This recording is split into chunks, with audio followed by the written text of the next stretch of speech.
A panel of judges sat in front of a portrait and could not name the man in it. Not because the painting was bad art.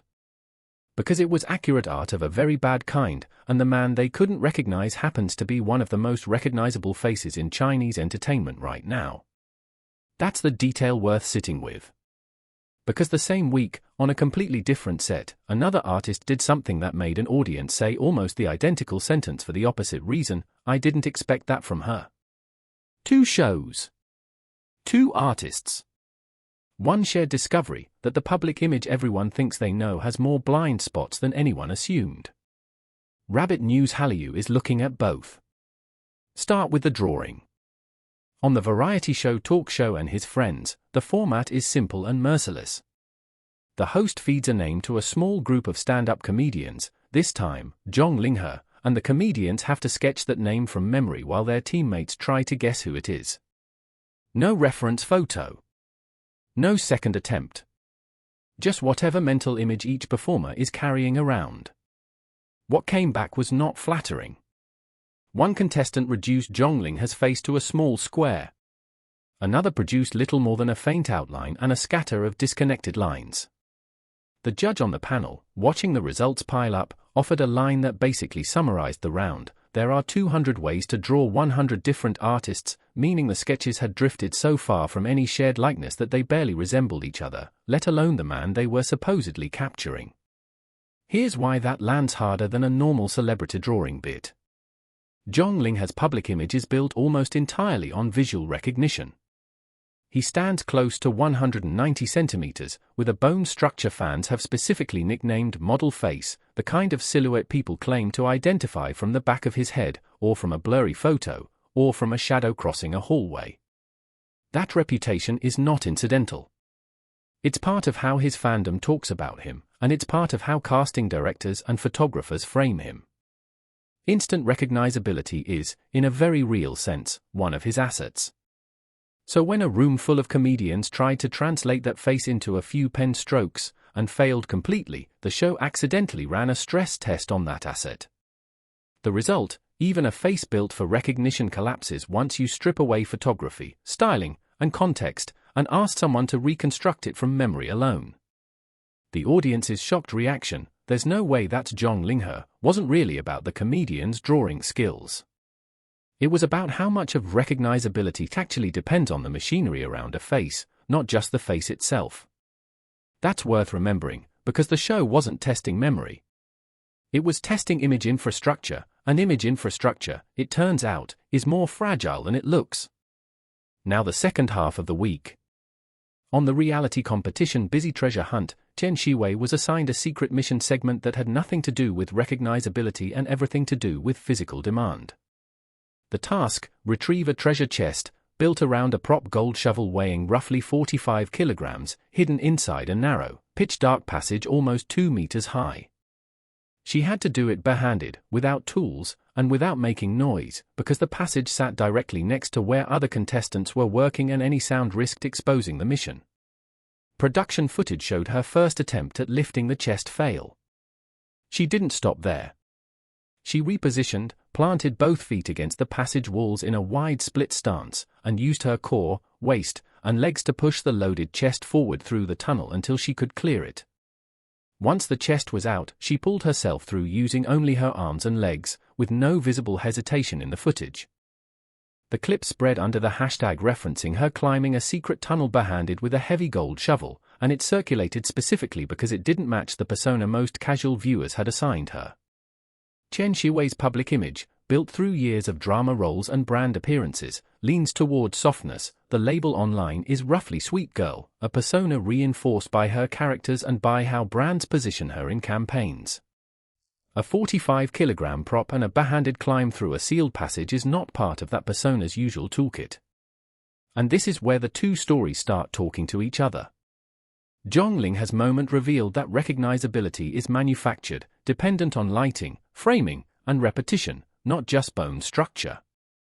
Tian Xiwei's moment revealed the same basic idea from the other direction, that a persona built on repetition, sweet, gentle, delicate, can just as easily hide capacities the persona never had reason to display. In both cases, the public knew the artist through an image shorthand. In both cases, a single unscripted moment showed the shorthand was incomplete. Neither of these is a coincidence engineered by a studio, and neither should be read as some grand marketing conspiracy. That would be overreading a single variety show segment. What the two moments do illustrate, taken together, is something narrower and more useful. Variety and reality formats increasingly function as pressure tests on an artist's existing image, not just entertainment filler between drama promotions. The Zhang Linghe sketch round put his most marketable trait, instant recognizability, under a format built to strip it away. The Tian Xiwei tunnel segment put her most marketable trait, approachable softness, under a format built to demand the opposite. That's a pattern worth naming carefully. It isn't proof that every variety appearance is calculated image engineering. It's a narrower claim. These formats are structurally good at surfacing the gap between a persona and the person underneath it, whether or not that was the original intent. Audiences respond to that gap because it feels like information, a small correction to a mental picture they thought was already finished. There's also a platform dimension to why these two clips traveled as far as they did, and it's worth being precise about it rather than treating it went viral as a self-explanatory fact.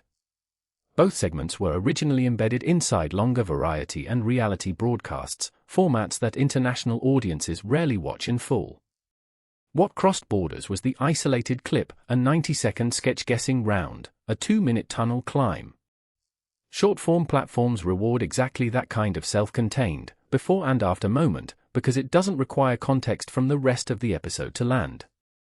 A viewer in another country doesn't need to know the full rules of Busy Treasure Hunt to understand what a barehanded climb with a 45-kilogram prop looks like, and doesn't need the full cast list of Talk Show and His Friends to understand what it means when nobody can name the face in a portrait.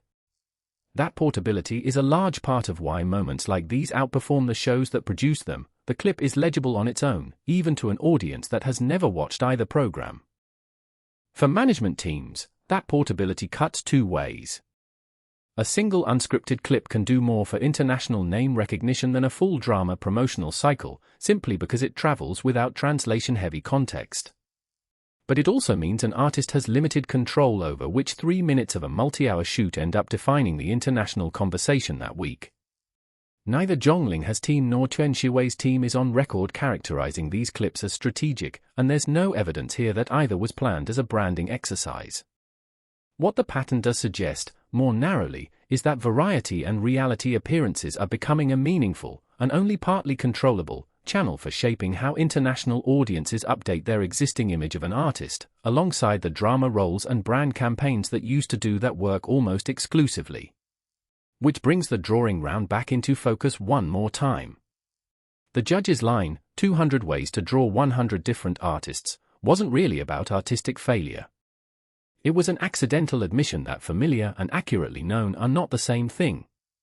Viewers who felt they could pick Zhang Linghe out of a crowd from his silhouette alone couldn't reconstruct his face from memory when the cameras and lighting were removed from the equation. Viewers who had filed Tian Xiwei under the delicate watched her outlift a task built for someone twice her apparent strength. Both artists walked away from their respective segments with something a scripted promotional appearance can't manufacture on purpose, a visible seam between image and reality, caught on camera, with an audience reaction attached to it in real time.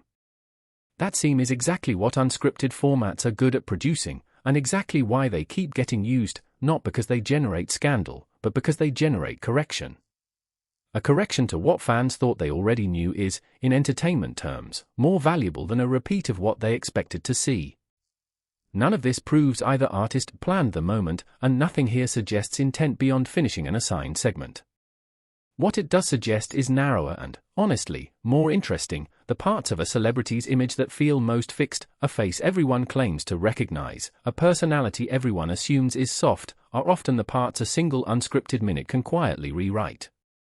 If you like entertainment stories that go past the headline, the kind that look for the quiet signal underneath a viral clip instead of just repeating the caption, Rabbit News Hallyu was built for exactly that.